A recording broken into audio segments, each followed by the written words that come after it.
Good morning and welcome to Morning Pulse, the pulse of Nigerian politics, right here on Active Citizens. My name is Sharon Enemchuku. Joining me in the studio as always, I have with me my co-host, person of Ifoma Oji. Good morning, how are you doing? Good morning, Sharon. How are you doing? I feel like doing like this. You can. Well, I'm doing great as always. We love to see that. Yeah. Also joining us, we have our analyst in person of Mr. Daniel Sacramento. Good morning, sir. How are you doing? Good morning, sir. Good morning.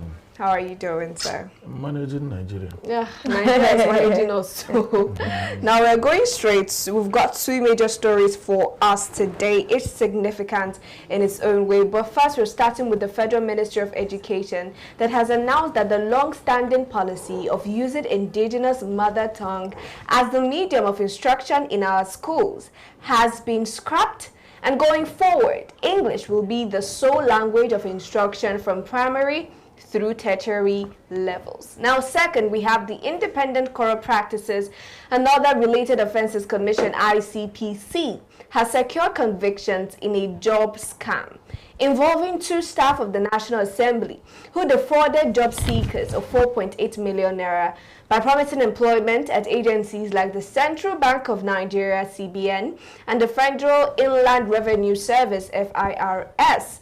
We'll unpack both stories, what they mean, who wins, who loses, and what this says about the future of our education system and public service integrity. But today, we're starting first with what happened, what is happening in our schools right now. We saw that the minister came out to make this announcement at an event, hosted by the British Council, talking about the fact that over the years and by the data that they have, students have failed their exams or global international exams because from primary 1 to primary 6, it is advised, or according to the 2022 Act, you use your indigenous language to teach, right? You use your mother tongue to teach these kids. And then when you enter JSS1 to tertiary institution, you formally use English language. But that's is about to change, as they have come out to make it compulsory for English language to be the sole language used for instructions in our institutions. And I'm starting with you, Ifoma, with this particular change. What do you make of this change?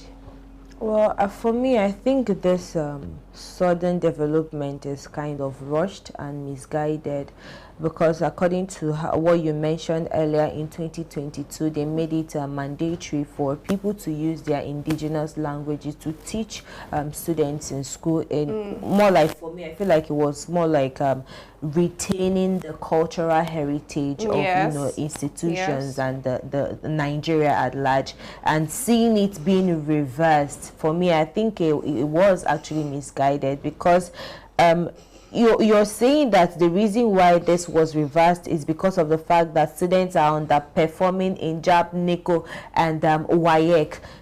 Is it that you cannot find other means or other solutions to, children performing better in schools? For example, it might actually be that they are underperforming because they don't have the adequate materials or resources, you understand? Not just that. The teachers, did they obtain proper training before they are being employed in schools? These are the areas that you need to explore before you come to a conclusion and bring up new development. For me, like I said earlier, it's actually misguided. It is. And it's more like it's drawing us back.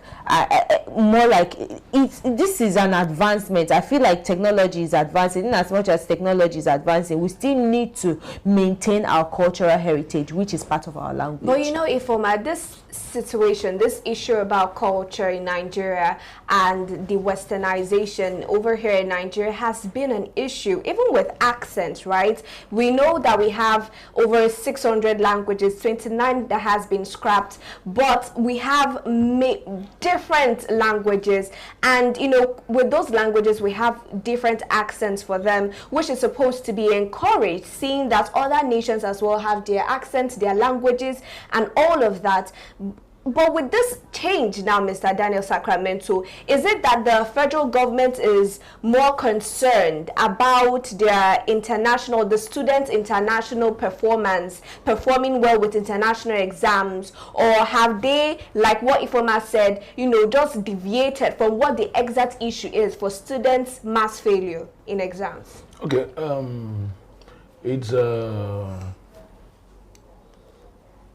it's misguided, like Ifoma said, but from one aspect.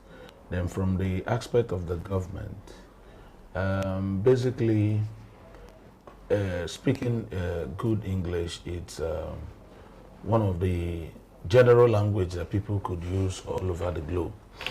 It's okay, it's acceptable, but the truth about it is this, that maybe the way the reporter reported it might not be the same way the government might have, decide to bring it on the table. How do you think maybe they intended? They intended to say English language becomes the general use, but the reporter is using scrapping mother tongue. It's not possible you do that. You can't scrap mother tongue from the school. So that's why I'm just trying to balance what the reporter said, but it's not possible. No. You can't. What they are scrapping is not the teaching of the mother tongue. What they are scrapping is using it to teach. Using it to teach. Yes. That's what I'm trying to let you know, because you can actually scrap it. And when you go to the far north, there are places where if you don't bring up their language, they won't comprehend exactly what you're trying to teach.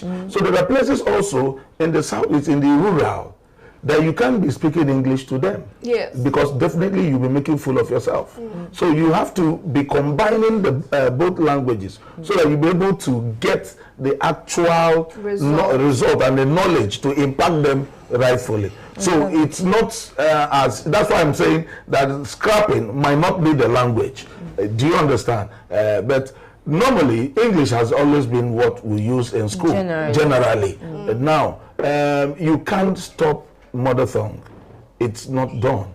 Even in Anambra State, on Wednesdays, the state government made it mandatory that you speak your dialect, even in the offices and in the school. Interesting. Yes, then you see. And we see it in universities like music, where you have compulsory Igbo language. It's compulsory. When you get to the West, their language, they have a particular day when their language is a must in the whole school. So, well, Mr. Daniel, when you ask a lot of children, right, why they can't speak their languages, they will tell you that when they go to school, vernacular is a crime. You can't speak vernacular. You can't speak Yoruba, you can't speak Igbo, you can't speak Pidgin. It has to be English. And if you do that, there is a fine for those things. And they grow up, with that English language, and they're unable to speak their dialect. But with what we had in 2022, what was being practiced up until now, they allowed for the use of indigenous languages for teaching from primary 1 to primary 6. Now they have changed that. So what will not be the fate of our languages? If a student says, because we are not allowed to speak a dialect in school, and that's why it cannot be, that's a very beautiful lie. No, but it's actually true. No. You don't subscribe to that because you are coming from a background. You have a home. The mother, your father are all there. Your siblings are all there. You meant to communicate with them. I have my kids. I communicate with them with my dialect. I don't speak English to them. And I'm trying to tell you that it is very much possible. That's what I'm saying. That's what I'm saying. Yes, I agree with you in the school. But when a child who has a home and a tradition and have a tribe begins to say he cannot speak his or her dialect, I'm not looking at the school as the problem. The parents. I'm looking at the home where you're coming from. But there are also some kids that were able to pick up some languages, and if you ask them, they'll say they learned it in school, some indigenous languages. That's what I'm saying.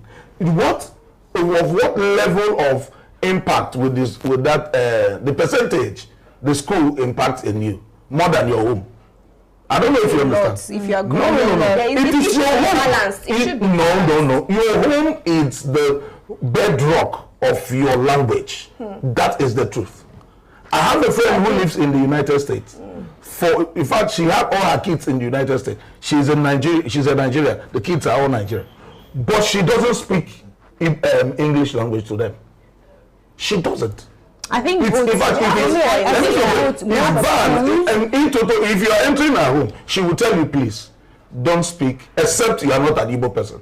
She said, please don't speak English language to my kids. I want them to learn our dialect. So it's a pari passu, but the high level of it, the bulk of it should come from the home.